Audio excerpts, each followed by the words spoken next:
What's up, everybody? This is Matthew from Goblin Pile. Okay, so this video is video number 3 for the Ravnica Allegiance Rising Tensions Free Mythics series that I've got on my channel. Today, the card in question is Ulasht, the Hate Seed. Now, before I get too far into this, I want to talk about my deck that I put together. I did get a bunch of submissions for this particular card, but I felt like they all kind of went a direction that I didn't want to go. I was really hoping to see something excuse me, that didn't make use of Saprolings, specifically because Saprolings are the main generators of them are locked away behind 3 rare or mythic rare cards.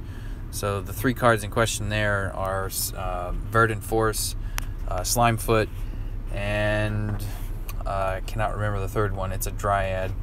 Anyway, they're all great cards, and it's a nice strategy in and of itself, but they're harder to obtain than the main portion of this deck here and how I built this deck, the cards that I focused on. So as you might be able to tell just from looking at this, I've got a goblin theme here rather than Saprolings. That is merely a happy coincidence that I went with goblins. And that I am also in Goblin Pile. Not actually by design, but I like how this turned out, so let me run through it with you guys. So the first card we have here is Ulasht, the Hate Seed. He's the one in question, the card I asked everybody to use. When this creature enters the battlefield, it gets +1/+1 for each green and red creature and creature reinforcements on the battlefield. Activate 2, deal 2 damage to your opponent's planeswalker, and create a Saproling token. So that last one, that second ability, that's what most people focused on. I didn't so much care about that. I just focused on the first one, and I feel like the reasoning behind it is pretty solid. So this is the second creature in the deck, Legion Warboss. He's the 10 mana 4/4 with Mentor. Whenever this creature attacks, your other creatures with power lower than this creature get +1/+1. So he's from Guilds of Ravnica, not Ravnica Allegiance. And at the beginning of your turn, create a goblin token. That token gains haste until end of turn. So I went with goblins because there are way more ways to make goblins or take advantage of goblins than there are Saprolings. At least that's what I think. I don't know. I could be wrong. Feel free to disagree if you want. So throw something in the comments. Prove me wrong, please. I like learning new things. But Legion Warboss does not have to be the other creature. You can use any of these guys here. So you got Squee, Siege Gang Commander, he makes tokens. Goblin War Chief cares about tokens and reinforcements. Goblin Trashmaster uses them to destroy stuff. Goblin Electromancer makes my token spells cheaper. Volley Veteran cares about reinforcements. Goblin Instigator makes goblin tokens. So all of those kind of have sort of similar kinds of effects to Legion Warboss, and any one of them can go in here. In fact, you can even use more than one and take something else out if you don't like it. But the point here that I wanted to use is that this is a bit of a more modular deck. It's not reliant on some very expensive or hard to find cards like the Saproling guys are. And furthermore, on top of that, if you'll notice, 8 of the 10 cards here are either red or colorless, and you can use this deck in pretty much any other red planeswalker who can meet the deck restrictions. Now I've got Angrath, that's who I'm using. It doesn't have to be him. It can be anybody else. As long as you can meet the deck restrictions. And what's nice about it is all other colors have removal in one form or another. So you can pair it with some other color and just add some extra different types of removal. Whatever you choose, whatever you have available. Just make sure when you put them all together, it adds the equal value. So enough of my pedanticism. Let's move on to the next card in the deck. We have Theater of Horrors. This is probably one of the best rares in Ravnica Allegiance. It's a solid card. There's no drawback to it, and it's got a great effect. Activate 3 red, deal 2 damage to your opponent's planeswalker, At the beginning of your turn, exile the top card of your library. At the end of your turn, if your opponent lost life during this turn, move the last card from your exile to your hand. It gains half of its mana. What's cool about that is you can use it to bring back cards that were exiled from your hand. So if you wanted, you could dump an expensive card into your exile pile, and then it would eventually come back into your hand with half mana. And also, pretty much every turn you're going to get something from this once it's in play, because you're going to be doing damage every turn with this deck. Then we have Rupture Spire. This is the only card in the deck that breaks my rules about what I set down for the challenge, but I love it a lot. It's a great card. It doesn't have to be in here. It can be something else. I just put it in here because I like to use it. This is really more of a utility spot, this 10th spot that I have Rupture Spire in, because again, it doesn't have to be this card. You can put something that gives you extra draw, or more removal, or another creature, whatever you want. Moving on, Goblin Gathering. Create a number of Goblin tokens equal to 2 plus the number of cards named Goblin Gathering in your graveyard. And then we've got Dragon Fodder. Summons 2 1/1 goblins to the battlefield.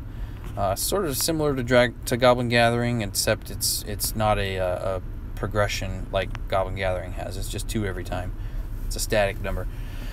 Then we have Brawler's Plate. This gives your creatures some direct damage threat and turns them into threats that have to be addressed by your opponent. And it also beefs them up a little bit.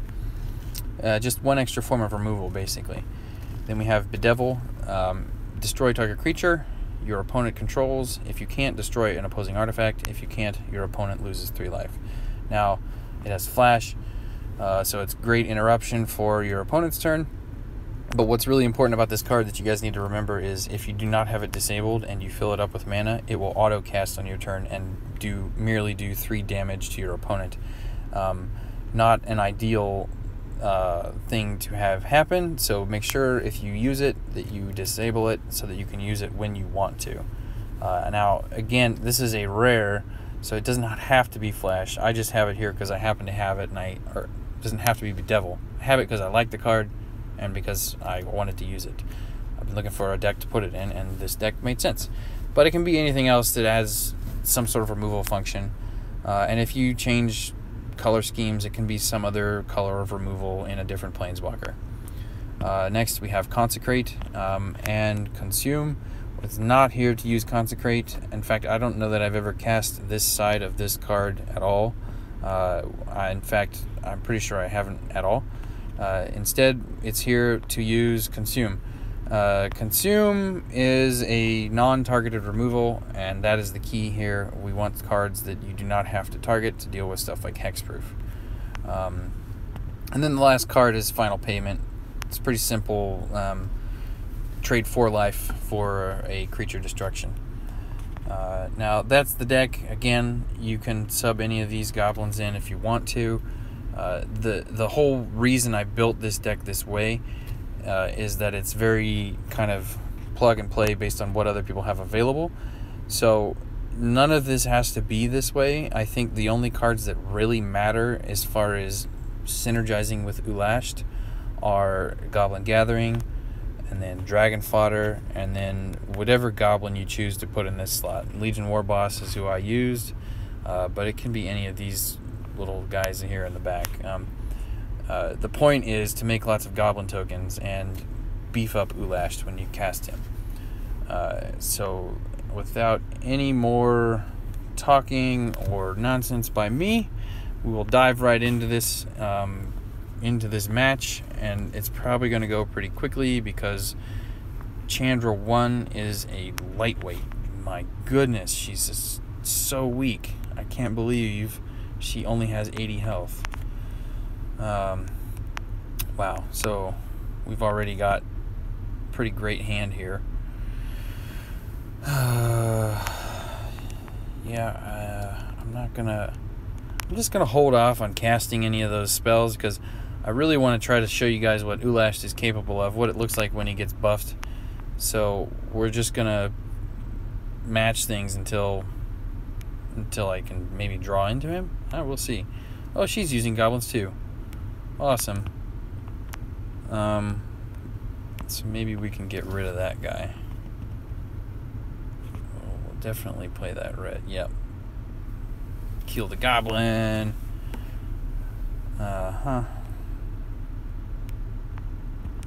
Ooh, we can charge a bedevil. So part of something to consider with this deck, the way it works, it's not designed to just blast your opponent away. It's not like that. This is more of a, you manage the game.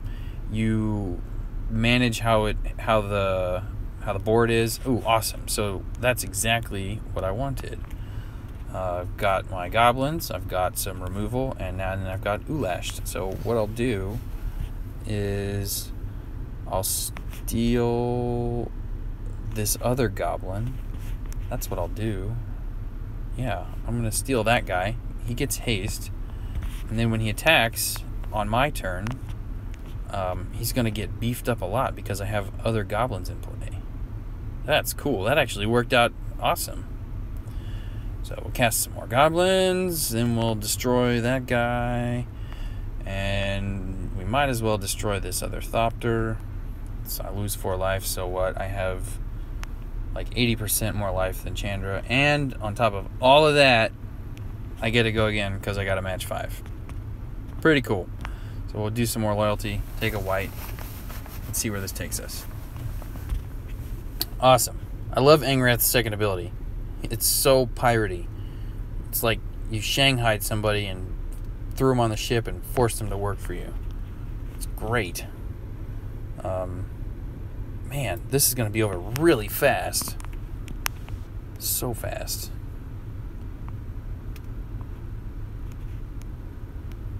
So I dropped his ultimate. What that's going to do is every single time Chandra casts a card that ends up in the graveyard, or when I make her discard a card like now, it's going to hit her for 2 and then 6 more, because that card going to the graveyard triggers that support. So now I'll kill this guy and it'll do 6 more damage. Did 4 to me, but again, so what? This is going to be over much quicker than I thought it would be. Awesome. Alright. I suppose I can take that. I'm not going to cast Rupture Spire right now because it's not necessary. It just isn't. So, oh, but this is cool. So maybe what I'll do, I'll cast it, and then it'll get Ulashed out. We'll see. So I'll play that. Clear a whole bunch of stuff off the board. Ulashed. Well, okay. So it didn't work out quite how I'd hoped, but that's all right. You guys kind of see the point. It was a very limited way of showing that, but the whole idea behind the deck is to play goblins and then play Ulasht and make him nice and beefy and then beat face with him. Okay, so that's the deck.